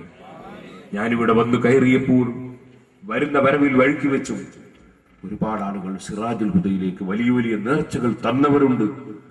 നേർച്ച ചെയ്ത് കുട്ടിയില്ലായിരുന്നു, നേർച്ച ചെയ്തു. ഒരു പ്രസവത്തിന് തന്നെ ഒന്നിലധികം കുട്ടികൾ കിട്ടിയെന്ന് തന്നെ സ്വർണത്തിന്റെ ആഭരണം തരാൻ വേണ്ടി ഈ ഇവിടെ വരുന്നവരുണ്ടെന്ന് എന്നെ വിളിച്ച് എന്നോട് നേരിൽ പറഞ്ഞവരുണ്ട്. വരുന്ന വരവിൽ 10,000 റുപ്യ ഒരു പ്രധാനപ്പെട്ട സയ്യിദ് മറ്റൊരാൾ നേർച്ചയാക്കിയത് കൊടുത്ത് തന്നിട്ടുണ്ട്. ഇവിടെ വന്നപ്പോഴും പലരും എന്റെ കയ്യിൽ നേർച്ച തന്നിട്ടുണ്ട്. ഇൻഷാ അല്ലാഹ് എല്ലാവർക്കും വേണ്ടി നമുക്ക് ലാസ്റ്റ് ദുആ ചെയ്യാം. പക്ഷേ ഇവിടെ സ്ഥാപിച്ചു നടത്താൻ ഉദ്ദേശിക്കുന്ന മഹത്തായ സ്ഥാപനം, അതിനുവേണ്ടി സ്ഥലം, വലിയ വിലയുടെ സ്ഥലം ഫ്രീ ആയിട്ട് കൊടുത്തവരുണ്ട്. അല്ലാഹുവേ, അദ്ദേഹത്തിന് നീ സ്വർഗത്തിൽ സ്ഥലം കൊടുക്കണം റഹ്മാനെ. അതുപോലെ അതിന്റെ നിർമ്മാണത്തിനു വേണ്ടി ഇന്നലെ വലിയ സംഭാവനകൾ വാഗ്ദത്തം ചെയ്തവരുണ്ടെന്ന് സംഘാടകർ പറഞ്ഞു. അല്ലാഹുവേ, അവർക്കും നീ സ്വർഗം കൊടുക്കണം റഹ്മാനെ. അതുപോലെ ഒരുപാട് സഹായങ്ങളും സഹകരണങ്ങളും പ്രവർത്തനങ്ങളും ഈ പരിപാടിക്ക് വേണ്ടി നടത്തിയവരുണ്ട്. അല്ലാഹുവേ, അവർക്കൊക്കെ നീ സ്വർഗം കൊടുക്കണേ റഹ്മാനെ. ഇവിടെ നിന്ന് എന്റെ സിറാജുൽ ഹുദയിൽ വന്നു. സിറാജുൽ ഹുദയൊക്കെ മുഴുവനും ഏകദേശവും മുഴുവനും ചുറ്റിക്കണ്ടിട്ടില്ല, കാണാൻ ഒരുപാട് ദിവസം വേണ്ടി വരും. വന്ന് കുറെ ഭാഗം ചുറ്റിക്കറങ്ങി കണ്ട് വലിയ സംഭാവനകൾ അവിടത്തേക്ക് തന്ന ആളുകൾ ഇവിടെയുണ്ട്. അല്ലാഹുവേ, അവർക്കും നീ സ്വർഗം കൊടുക്കണം റഹ്മാനെ. അവർക്കും ഞങ്ങൾക്കുമൊക്കെ ഖൈറും ബർക്കത്തും ആഫിയത്തും സലാമത്തും മനസ്സമാധാനവും കുടുംബത്തിലും സമൂഹത്തിലും ഒക്കെ നീ ഖൈറും ബർക്കത്തും നൽകണം റഹ്മാനെ.